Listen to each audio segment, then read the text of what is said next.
সেই জান্নাতের ছবিটাকে তোমাদের চোখের সামনে তুলে ধরবে।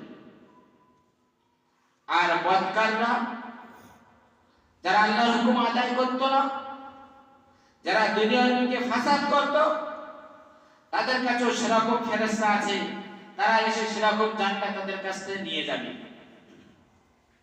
প্রতিটা মানুষ এটা চায় যে আমি দুনিয়া ছেড়ে পরকাল গমন করার সময় আমার হালাতটা যেন ভালো থাকে, আমি যেন ঈমানে হালাতে দুনিয়া ছেড়ে পরকাল গমন করতে পারি। এবং দুনিয়া ছেড়ে বিদায় নেওয়ার পরে আমার আপনার যখন শেষ গোসলটা যখন দেওয়া হয়, শেষ গোসলের দেওয়ার সময় একটা গাছের পাতার পানি দিয়ে আমাদের প্রত্যেককে গোসল দেওয়া হয় না ভাই? এখন কি দেওয়ার হয়? এখন সে পাতা গায়েব হয়ে গেছে। গাছ আছে কিন্তু পাতার কাজে লাগানো হয়। দেখেছেন যে মানুষ যখন পরকাল গমন করতো তখন তাকে গোসল দেওয়া হতো, কুল পাতা এনে পানিটা হালকা হালকা উষ্ণ গরম করে নিয়ে তাকে গোসল দেওয়া হতো, হতো না ভাই? এখন তো গরম পানিও পাওয়া যায় না, ঠান্ডা পানি। কারণ সারা দিকে খুব গরম হয়েছিল, এখন ওকে ঠান্ডা করাতে হচ্ছে। আল্লাহ রাসূল সাল্লাল্লাহু আলাইহি ওয়াসাল্লাম বিড়ি পাতার জন্য কেন বললেন যে এই পাতা দিয়ে গোসল করলে মানুষের উপকারিতা কি? যদি গোসলের পরে এই কুল পাতা পানি গরম করে গোসল করলে উপকারিতা আছে, এটা এই জুমায় বলবো ইনশাআল্লাহ। আল্লাহ যদি হায়াতে সামনে জুমায় বলবো, তবে ফার্স্ট থেকে শুরু করব এটা। আর মানুষ যখন দুনিয়া ছেড়ে যখন বিদায় নেয়, এই বিদায় নেওয়ার পরে যখন কবরে যখন রাখা হয়, কবরে মাটি দেওয়ার পরে আপনারা পানি দেওয়ার পূর্বে পানি দিয়ে বাকশপথে খুঁজে আসেন না ভাই? বাকশপথার হাদিস কোথায় পাবেন না। এই বাকশপথার পৃথিবী জুড়ে কোনো হাদিসে খুঁজে পাবেন না। হাদিস পাকের মধ্যে এসেছে খেজুর পাতার কথা। আল্লাহ রাসূল সাল্লাল্লাহু আলাইহি ওয়াসাল্লাম একটা খেজুরের ডাল নিয়ে সেটা বিস্কার থেকে ছিঁড়ে বিস্কারে গেড়ে দিয়ে দুদিকে ছিঁড়ে গেড়ে দিয়েছিলেন। অনেক জায়গায় গিয়ে দেখবেন এরকম দোয়া থাকে, বিস্কারে গাড়া থাকায় ডালটা ছিঁড়ে দুদিকে পড়ে থাকে।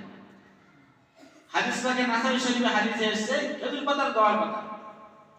কিন্তু আমরা সেখানে চলে গেছি ইস্তেসনা করে নিয়ে এখন বাকশ পাতা চলে গেছি। আমাদের এলাকাটা চলিত আছে, কোন জায়গায় গিয়ে কেউ বাওলা পাতা দিচ্ছে, তাদের সেখানে বাওলা গাছ বসে আছে। তো রাসূল সাল্লাল্লাহু আলাইহি ওয়াসাল্লাম খেজুর পাতাটা কেন দিয়েছিলেন? যে খেজুরের ডাল, যে কাঁচা ডাল আছে, পাতা আছে, আল্লাহর গাছের পাতায় যে সৃষ্টিপুর যেটা আছে, এরা হচ্ছে তাসবিহ আল্লাহ পাঠ করে। এই তাসবিহর বদৌলতে হয়তো ওই কবরের আযাব হালকা হতে পারে। কবর দিয়ে আমরা যখন মাটি দিয়ে দাফন দিয়ে যখন চলে আসি, আসার পরে তার জন্য কবর জিয়ারত করা হয় একটা, হয় না ভাই? এই কুলহু পড়ো, সূরা ফাতিহা পড়ে বলে আমার এই দোয়া আছে, ওই মায়ের জন্য ওই সময় দোয়া করা হয়। ওই সময়টা কিন্তু খুব মর্মান্তিক সময়। বর যখন বিয়ে করতে যায় মর্মান্তিক সময় কোন সময় হয়? যারা ভালোবাসা করে বিয়ে হচ্ছে ওদের মর্মান্তিক সময় কিছু নেই, কিন্তু যাদের দেখাশোনা করে যখন বিয়ে যখন হয় ওর মর্মান্তিক সময় কোন সময় হয় বলুন? যখন মোল্লা মৌলবী স্টেজ থেকে যখন বসে, এবার বিয়ে পড়ানোর সময় ও তখন ভয় পেয়ে একটু কাঁপে না ভাই? তো কেঁপেছেন? এই মানুষ এসে কি না বলবে, ও আমি বিয়ে করতে এসেছি কবুল হলো এটাও বলতে পারে না। মোল্লা মৌলবী বলে যে আলহামদুলিল্লাহ আমি কবুল করলাম, ও তারপর এটাই বলে।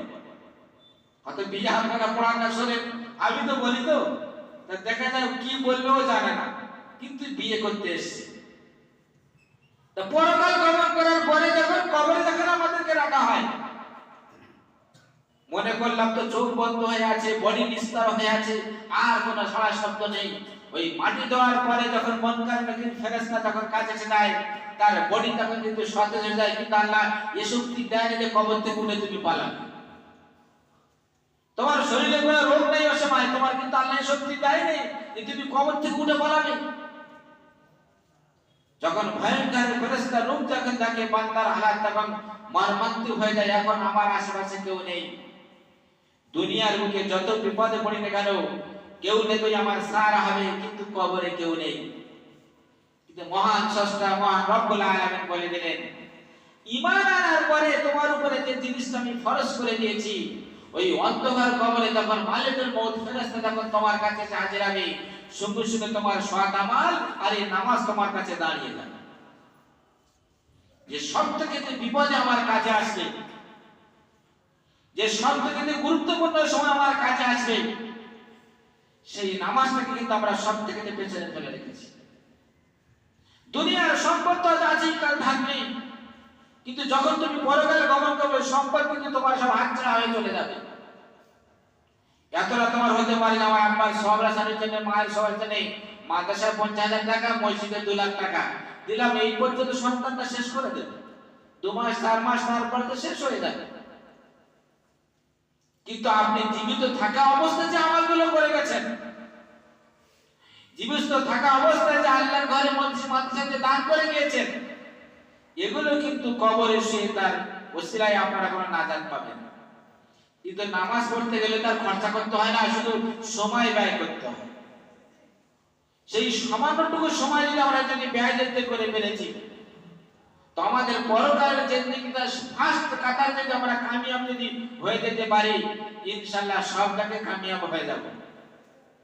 আপনি আপনার সন্তানকে যখন বিয়ে শাদী দেন, আপনি আপনার কন্যাকে যখন বিয়ে শাদী দেন, তখন খোঁজ খবর নেন ছেলেটা ভালো হবে না খারাপ হবে, মেয়েটার ফ্যামিলি ভালো আছে না খারাপ আছে।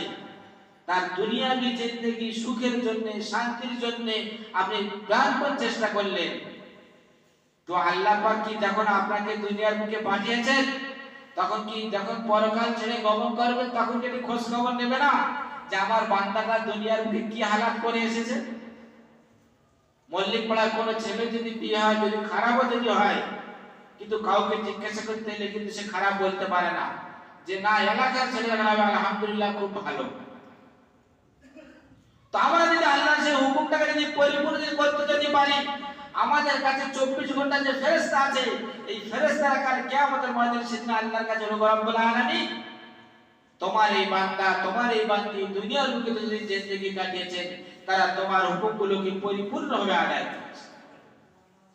সেই হুকুমটাকে আদায় করার জন্য এত মেহনত, এত চেষ্টা, কিন্তু আমরা দেখেছি যে মানুষ সব থেকে গাফিলত হলো এই নামাজ থেকে দূরে সরে যাচ্ছে, আমাদের সালেহা থেকে দূরে সরে যাচ্ছে, ঘরে রহমত আসছে না, ঘরে বরকত নাই। কারণটা কি? আমাদের অন্তরটাকে এমন জায়গায় পৌঁছে গেছে, চরম জায়গায় পৌঁছে গিয়েছে। আগেকার জামানার কাছে ঘরে রহমত ছিল, যে তখন কারেন্ট ছিল না, যদি কারেন্ট যদি না থাকতো তবু লোক আরামে ঘুমাতে পারতো, তাল পাতার পাতা হাওয়া খেয়ে ঘুমাতো না ভাই। কিন্তু এখন এসি ঘরে শুয়েও ঘুম হয় না। কারণটা কি? যে সেই শান্তি যে আল্লাহর রহমত আমার আপনার ঘরে আসবে, সেই ঘরে সেই রহমত আর আসছে না। নাম্বার 1, বাড়ি থেকে বাড়ি বাড়ি টিভি চলে গেছে। টিভি দিয়ে টিভির সঙ্গে আর বিবির সঙ্গে তার মহব্বত হয়ে যাওয়ার পরে আল্লাহর হুকুম থেকে মানুষ দূরে সরে গেছে, আল্লাহর মহব্বত থেকে তার অন্তর থেকে দূরে সরে গেল। যখন আল্লাহর মহব্বত থেকে অন্তর থেকে যখন দূরে সরে গেল, আল্লাহর রহমত তখন কিন্তু ঘরে আর না পাওয়া সরে গেল। বাড়ি থেকে যে রহমত নামবে, মহিলারা যে পর্দার সঙ্গে থাকে, সেই পর্দা থেকে বেপর্দা হয়ে গেছে, সে রহমতের ফেরেশতারা ওইখানে আসে না। আল্লাহ নবী সাল্লাল্লাহু আলাইহি সাল্লামের কাছে যখন ওহী নিয়ে জিবরাইল ফেরেশতা আসতেন, তো আল্লাহ নবী বুঝতে পারছেন না আমার কাছে জিবরাইল ফেরেশতা আসছেন না কোন শয়তানের রূপ ধরে কোন ফেরেশতা অন্য কেউ আসছে। মা খাদিজার কাছে যখন এই কথা বললেন, মা খাদিজা কিন্তু খুব বিচক্ষণ বুদ্ধিমতী মহিলা ছিলেন, আমার আপনার বাড়ির মহিলার মতো নয়। তিনি ইয়া রাসূলুল্লাহ হাবিবাল্লাহ, আপনি চিন্তা করবেন না, আপনার কাছে যখন এই বন্ধু আসবে আপনি চোখে দেখতে পান, তো যখন আসবেন তখন আমাকে একটু বলবেন। আল্লাহর নবীর কাছে যখন জিবরাইল ফেরেশতা আসতে শুরু করলেন, আল্লাহ রাসূল যখন দেখতে পাচ্ছেন, তখন মা খাদিজাকে ডাকলেন, খাদিজা ওই সেই আমার বন্ধু মনে চলে আসছে। তো যখন আসছে তখন মা খাদিজা বললেন, ইয়া রাসূল হাবিবাল্লাহ, আমি আপনাকে একটু কষ্ট দিতে চাই। বলল কি? বলে আমি বসে আছি, তুমি আমার কোলে এসে একটু বসো। আল্লাহ রাসূল মা খাদিজার কোলে যখন বসলেন, বসার পরে বলছে, দেখতে পাচ্ছেন কি আপনার বন্ধু ওখানে আছে? বলছে হ্যাঁ আমি দেখতে পাচ্ছি আমার বন্ধুরা ওখানে আছে, দেখতে পাচ্ছি। মা খাদিজাতুল কুবরা রাদিয়াল্লাহু তাআলা আনহা কিছুক্ষণ পরে আস্তে আস্তে মাথার কাপড়টা শুধু একটু খুলে নিচে নামিয়ে দিলেন। দেওয়ার পর দেখছেন, ইয়া রাসূলুল্লাহ, হাবিবাল্লাহ, আপনি কি আর ওই ফেরেশতাকে বা ওই ব্যক্তিকে দেখতে পাচ্ছেন? বলছেন, না, আমি আর দেখতে পাচ্ছি না। কিছুক্ষণ পরে আবার মাথার কাপড়টা যখন ঢেকে দিলেন, ঢেকে নেওয়ার পরে বলছেন, ইয়া রাসূলুল্লাহ, আপনি দেখুন আবার দেখতে পাচ্ছেন নাকি? ইয়া খাদিজা, আমি দেখতে পাচ্ছি আমার বন্ধুকে। মা খাদিজা বুঝতে পারলেন, ইয়া রাসূলুল্লাহ, হাবিবাল্লাহ, ওটা মা থেকে জিবরাইল ফেরেশতা আল্লাহর তরফ থেকে আপনার কাছে আসছে, আপনার কোনো ভবিষ্যবাণী আপনার কাছে দেবেন, ওটা কোনো শয়তান নয়। তাহলে বোঝা গেল, বাড়ির ভিতরে মহিলারা যদি থাকে তাদেরকে সেখানে পর্দার সাথে থাকতে হবে, তাহলে সেই বাড়িতে আল্লাহর রহমতের ফেরেশতা নামবে। আমার আপনার বাড়ির মহিলা ঘরে যখন থাকে মাথায় তো কাপড় থাকে না, ভাত যখন স্বামীর দেয় তো মাথায় কাপড় থাকে না, দেওয়ার পাশে আছে মাথায় কাপড় থাকে না, ভাসুর পাশে আছে মাথায় কাপড় থাকে না, তাহলে সেই বাড়িতে রহমত থাকবে কি করে? রহমত তো বিদায়। সেই বাড়িতে বরকত আসবে কি করে? বরকত তো চলে যাবে। ওই দিন একটা বই আছে, সংসার সুখে হয় রমণীর গুণে। মহিলাদের কেমন ভাবে বাড়ি থেকে চলতে হবে, তাদের পর্দা করে কেমন ভাবে চলতে হবে, মহিলাদের এই দিনী শিক্ষা দেন, দিনী তালিম হয়, তালিমে পাঠান, তারা পর্দা বসে পরে জানুক, তাহলে তাদের আমল করা, দুনিয়ার মুখে চলা তাদের জন্য সহজ। আমরা যতই টুপিতে নামাজ পড়ি না কেন, বাড়ির মহিলারা যদি পর্দা যদি না করে, সেই বাড়িতে কিন্তু বরকত আসবে না। ওই জন্য মহিলাদের তাদেরকে দিনী শিক্ষা প্রয়োজন আছে। তাদের দিন শিক্ষা এবং শেখানোর জন্য আমরা সবাই একমত এবং শেখাবো ইনশাআল্লাহ।